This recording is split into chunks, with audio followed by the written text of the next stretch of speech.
JP ನಗರದ CM HDK ನಿವಾಸದ ಬಳಿ ಈಗ ಪೊಲೀಸರು ದರ್ಪ ಮೆರೆದಿದ್ದಾರೆ. ಸಿಎಂ ನಿವಾಸದ ಚಿತ್ರೀಕರಣದ ವೇಳೆ ಮಾಧ್ಯಮದವರ ಮೇಲೆ ಹಲ್ಲೆಗೆ ಪ್ರಯತ್ನ ಪಡಲಾಗಿದೆ.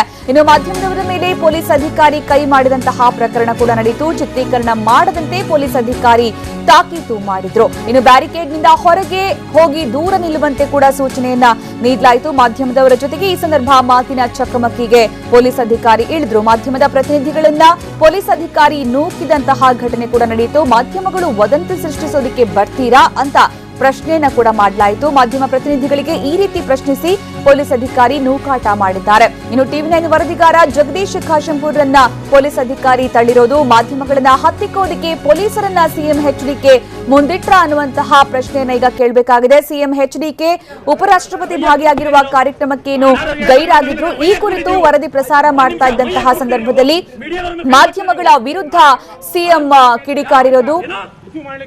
ಮಾಧ್ಯಮಗಳ ವಿರುದ್ಧ ಸಿಎಂ ನಿವಾಸದ ಎದುರುಗಡೆ ಪೊಲೀಸ್ ಅಧಿಕಾರಿಗಳು ಕಿಡಿಕಾರಿರೋದು. ಸಿಎಂ ಮನೆಯಲ್ಲೇ ಇದ್ದಾರಾ ಅಂತ ಪರಿಶೀಲಿಸೋದಕ್ಕೆ ಮಾಧ್ಯಮಗಳು ತೆರಳಿದಂತಹ ಸಂದರ್ಭದಲ್ಲಿ ನಾವೀಗ ನೋಡಬಹುದು ಅಲ್ಲಿ ನಮ್ಮ ಮಾತಿನ ಚಕಮಕಿ ನಡೆಸ್ತಾ ಇರೋದು.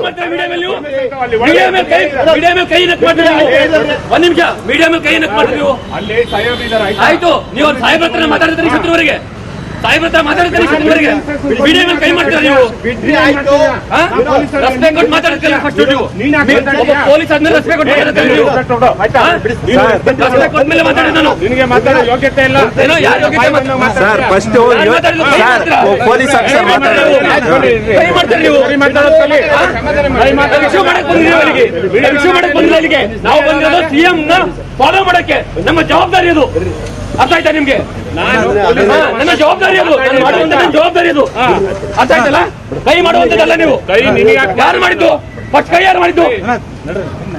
ನಾನು ಡೈಲಿ ಬರ್ತೀವಿ ಇಲ್ಲಿಗೆ. ಅವ್ರು ಸಿಎಂ, ರಾಜ್ಯ ಸಿಎಂ, ಅವ್ರ ಜೊತೆ ಮಾತಾಡ್ತೀವಿ ನಾವು. ಇಲ್ಲ ಸರ್, ಕೈ ಮಾಡ್ತಾರೆ.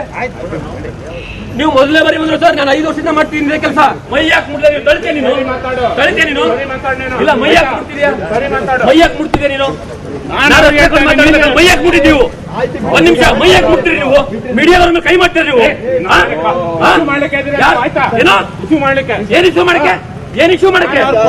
ನಾನು ಬಂದಿರೋ ಸಿಎಂ ಮನೆ ಹತ್ರ, ನಿನ್ನ ಮನೆ ಹತ್ರ ಅಲ್ಲ. ನಾವು ಬಂದ ಸಿಎಂ ಮನೆ ಹತ್ರ. ನಮ್ಮ ಜವಾಬ್ದಾರಿ ಅದು. ಮೀಡಿಯಾದವ್ರದ್ದು ಜವಾಬ್ದಾರಿ ನಮ್ದು. ಮೀಡಿಯಾದವ್ರದ್ದು ನಮ್ ಜವಾಬ್ದಾರಿ ಅದು. ನಾವು ಮಾಡುವಂಥದ್ದು. ಕೈ ಏನಕ್ಕೆ ಮಾಡ್ತಾರೆ ಮೀಡಿಯಾ ಮೇಲೆ? ನೀವು ಮೀಡಿಯಾ ಮೇಲೆ ಕೈ ಏನಕ್ಕೆ ಮಾಡ್ತೀರಿ? ಒಂದ್ ನಿಮಿಷ, ಮೀಡಿಯಾ ಮೇಲೆ ಕೈ ಏನಕ್ಕೆ ಮಾಡ್ತೀರಿ ನೀವು? ಆಯ್ತು, ನೀವು ಸಾಹೇಬ್ರ ಹತ್ರ ಮಾತಾಡ್ತಾರೆ ಶತ್ರುವರಿಗೆ, ಸಾಹೇಬ್ರ ಹತ್ರ ಮಾತಾಡ್ತಾರೆ ಶತ್ರುವರಿಗೆ ವಿಡಿಯೋ ಮೇಲೆ ಕೈ ಮಾಡ್ತಾರೆ. ನೀವು ರೆಸ್ಪೆಕ್ಟ್ ಕೊಟ್ಟು ಮಾತಾಡ್ತಾರೆ. ಫಸ್ಟ್ ನೀವು ಪೊಲೀಸ್ ಆದ್ಮೇಲೆ ರೆಸ್ಪೆಕ್ಟ್ ಕೊಟ್ಟು ಮಾತಾಡ್ತಾರೆ. ನೀವು ರೆಸ್ಪೆಕ್ಟ್ ಕೊಟ್ಮೇಲೆ ಮಾತಾಡಿ. ನಾನು ನಿನಗೆ ಮಾತಾಡೋ ಯೋಗ್ಯತೆ ಇಲ್ಲ. ಏನೋ ಯಾರ ಯೋಗ್ಯತೆ? ಸರ್ ಫಸ್ಟ್ ಪೊಲೀಸ್ ಆಫೀಸರ್ ಕೈ ಮಾಡ್ತಾರೆ. ನೀವು ಇಶ್ಯೂ ಮಾಡಕ್ ಬಂದಿದ್ದೀವಿ ಅಲ್ಲಿಗೆ, ಇಶ್ಯೂ ಮಾಡಕ್ ಬಂದಿಲ್ಲ ಅಲ್ಲಿಗೆ. ನಾವು ಈ ಬಗ್ಗೆ ಹೆಚ್ಚಿನ ಮಾಹಿತಿ ನೀಡೋದಕ್ಕೆ ನಮ್ಮ ಪ್ರತಿನಿಧಿ ಜಗದೀಶ್ ಈಗ ನಮ್ಮ ಜೊತೆಗೆ ಅಲ್ಲಿಂದ ನೇರ ಸಂಪರ್ಕದಲ್ಲಿದ್ದಾರೆ. ಜಗದೀಶ್, ಏನಾಯ್ತು ಅಲ್ಲಿ? ಯಾಕೆ ಮಾಧ್ಯಮದವರ ಮೇಲೆ ಪೊಲೀಸರು ಕೈ ಮಾಡೋದಕ್ಕೆ ಮುಂದಾದ್ರು? ಹೆಂಗಿತ್ತು ಸಿಚುವೇಶನ್ ಅಲ್ಲಿ? ಸುಕನ್ಯಾ, ಇವತ್ತಿನಂದ್ರೆ ಬೆಳಿಗ್ಗೆ 10:30ಕ್ಕೆ ಸಿಎಂ ಕಾರ್ಯಕ್ರಮ ಇತ್ತು. ಅದು ಸಹಿತ ಉಪರಾಷ್ಟ್ರಪತಿಗಳ ಕಾರ್ಯಕ್ರಮಕ್ಕೆ ಸಿಎಂ ಗೈರಾಗಿದ್ರು. ಅಂತ ಕಾರ್ಯಕ್ರಮಕ್ಕೆ ಗೈರಾಗಿರೋ ಹಿನ್ನೆಲೆಯಲ್ಲಿ ಮಾಧ್ಯಮದವರು ಸಿಎಂ ಜೆಪಿ ನಗರದ ಮನೆಯಲ್ಲಿ ಏನಂದ್ರೆ ಇದಾರೆ ಅನ್ನೋ ಮಾಹಿತಿ ಮೇರೆಗೆ ಜೆಪಿ ನಗರದ ಮನೆಗೆ ನಾವು ಹೋಗ್ತೀವಿ. ಅಲ್ಲಿ ಹೋದಂತ ಸಂದರ್ಭದಲ್ಲಿ ಸಿಎಂ ಯಾವ ರೀತಿಯಾಗಿ ಏನಂತಂದ್ರೆ ಕಾರ್ಯಕ್ರಮಗಳಿಗೆ ಗೈರಾಗಿಲ್ಲ, ಯಾಕೆ ರೀಸನ್ ಏನು ಅನ್ನೋದ್ರ ಬಗ್ಗೆ ತಿಳ್ಕೊಳ್ಳೋದಕ್ಕೆ ಎಲ್ಲಾ ರೀತಿಯ ಸಿದ್ಧತೆಗಳನ್ನ ಸಹಿತ ಮಾಧ್ಯಮದವರು ಮಾಡ್ಕೊಂತ ಇದ್ರು. ಅದರ ಜೊತೆಯಾಗಿ ಅಂತಂದ್ರೆ ಜೆಪಿ ನಗರದ ಮನೆಯ ನಿವಾಸದ ವಿಡಿಯೋನ ಸಹಿತ ರೆಕಾರ್ಡ್ ಮಾಡೋದಕ್ಕೆ ಮುಂದಾಗಿದ್ರು. ಇಂತಹ ಸಂದರ್ಭದಲ್ಲಿ ಪೊಲೀಸರು ಅಲ್ಲಿ ಒಂದು ರೀತಿಯ ಗೂಂಡಾವರ್ತನೆಯನ್ನು ತೋರುವಂತದ್ದು. ಯಾಕಂದ್ರೆ ಒಬ್ಬ ರಾಜ್ಯದ ಸಿಎಂ ಅಂದಮೇಲೆ ಅವರು ರಾಜ್ಯದ ಸ್ವತ್ತಾಗಿರ್ತಾರೆ. ಅಂತಹ ಸಿಎಂ ಬಗ್ಗೆ ಸಂಪೂರ್ಣವಾದಂತಹ ಮಾಹಿತಿಯ ಜೊತೆಗೆ ವರದಿಯನ್ನ ರಾಜ್ಯದ ಜನತೆ ಕೊಡುವಂತದ್ದು ಮಾಧ್ಯಮದವರ ಹಕ್ಕು ಮತ್ತು ಕರ್ತವ್ಯ ಸಹಿತ ಆಗಿರುತ್ತೆ. ಇಂತಹ ಸಂದರ್ಭದಲ್ಲಿ ಮಾಧ್ಯಮದವರನ್ನ ಹತ್ತಿಕ್ಕೋ ಸಲುವಾಗಿ ಇಲ್ಲಿನ ಪೊಲೀಸರು ಮಾಧ್ಯಮದವರನ್ನ ಹೊರಗೆ ತಳ್ಳೋದ್ರ ಜೊತೆಗೆ ಮಾಧ್ಯಮದವರ ಮೇಲೆ ಏಕವಚನದ ಒಂದು ಪದ ಪ್ರಯೋಗನ ಮಾಡೋದ್ರ ಜೊತೆಗೆ ಗೂಂಡಾವರ್ತನೆಯನ್ನ ಮಾಡೋದ್ರ ಜೊತೆಗೆ ನೇರವಾಗಿ ಅವ್ರ ಮೇಲೆ ಹೊಡೆಯೋದಕ್ಕೂ ಸಹಿತ ಮುಂದಾಗ್ತಾರೆ. ಅಂದ್ರೆ ನಾವು ಇಲ್ಲಿ ಬಂದಿರುವಂತದ್ದು ಒಬ್ಬ ರಾಜ್ಯದ ಮುಖ್ಯಮಂತ್ರಿ. ಅವರು ಕೇವಲ ಒಂದು ಇಲಾಖೆದಲ್ಲ, ಒಂದು ಪೊಲೀಸ್ ಇಲಾಖೆದಲ್ಲ, ಅಥವಾ ಒಂದು ಯಾವುದೋ ಒಂದು ಜಿಲ್ಲೆಗೆ ಸಂಬಂಧಪಟ್ಟದಲ್ಲ. ಅವರ ಒಂದೊಂದು ಇಂಚಿಂಚು ನಡಿಗೆ ಸಹಿತ ಬಹಳಷ್ಟು ಮಹತ್ವಪೂರ್ಣದಾಗಿರುತ್ತೆ. ಅದರಲ್ಲೂ ಪ್ರಮುಖವಾಗಿ ಇವತ್ತು ಉಪರಾಷ್ಟ್ರಪತಿಗಳು ಬಂದಿರತಕ್ಕಂಥ ಸಂದರ್ಭದಲ್ಲಿ ಅವರು ಶಿಷ್ಟಾಚಾರವನ್ನ ಪಾಲನೆ ಮಾಡುವಂಥದ್ದು ಎಲ್ಲ ರೀತಿಯ ಒಂದು ಕರ್ತವ್ಯ. ಹಾಗಾಗಿ ಇಂತಹ ಒಂದು ಶಿಷ್ಟಾಚಾರವನ್ನ ಉಲ್ಲಂಘನೆ ಆದಂತಹ ಸಂದರ್ಭದಲ್ಲಿ ಸಿಎಂ ಕುಮಾರಸ್ವಾಮಿ ಅವರು ಏನ್ ಮಾಡ್ತಿದ್ದಾರೆ ಅನ್ನೋದ್ರ ಬಗ್ಗೆನೂ ಸಹಿತ ವರದಿ ಮಾಡೋದಕ್ಕೆ ಟಿವಿ9 ಸಂಪೂರ್ಣವಾಗಿ ಎಲ್ಲಾ ರೀತಿಯ ವ್ಯವಸ್ಥೆಯನ್ನ ಮಾಡಿಕೊಂಡು ಸಿಎಂ ಮನೆಗೆ ಬಂದಂತಹ ಸಂದರ್ಭದಲ್ಲಿ ಪೊಲೀಸರನ್ನ ಅಡ್ಡಗಟ್ಟಿ, ಅಂದ್ರೆ ಯಾವುದೇ ಕಾರಣಕ್ಕೂ ಸಹಿತ ಸಿಎಂ ಕಚೇರಿಯಿಂದ ಸುಮಾರು 50ರಿಂದ 100 ಮೀಟರ್ ದೂರದಲ್ಲಿಯೇ ಬ್ಯಾರಿಕೇಡ್ಗಳನ್ನು ಹಾಕಲಾಗಿದೆ. ಇಂತಹ ಬ್ಯಾರಿಕೇಡ್ಗಳ ಒಳಗಡೆ ಹೋಗೋದಕ್ಕೆ ಯಾವುದೇ ಕಾರಣಕ್ಕೂ ಸಹಿತ ಮಾಧ್ಯಮದವರನ್ನ ಅನುವು ಮಾಡಿಕೊಡ್ತಿಲ್ಲ. ಹಾಗಿದ್ರೆ ಒಂದು ರೀತಿಯ ನೈಜ ವರದಿಯನ್ನು ಕೊಡೋ ಸಂದರ್ಭದಲ್ಲಿ ಇಂತಹ ಅಡೆತಡೆಗಳು ಮಾಡೋದಕ್ಕೆ ಏಕೆ?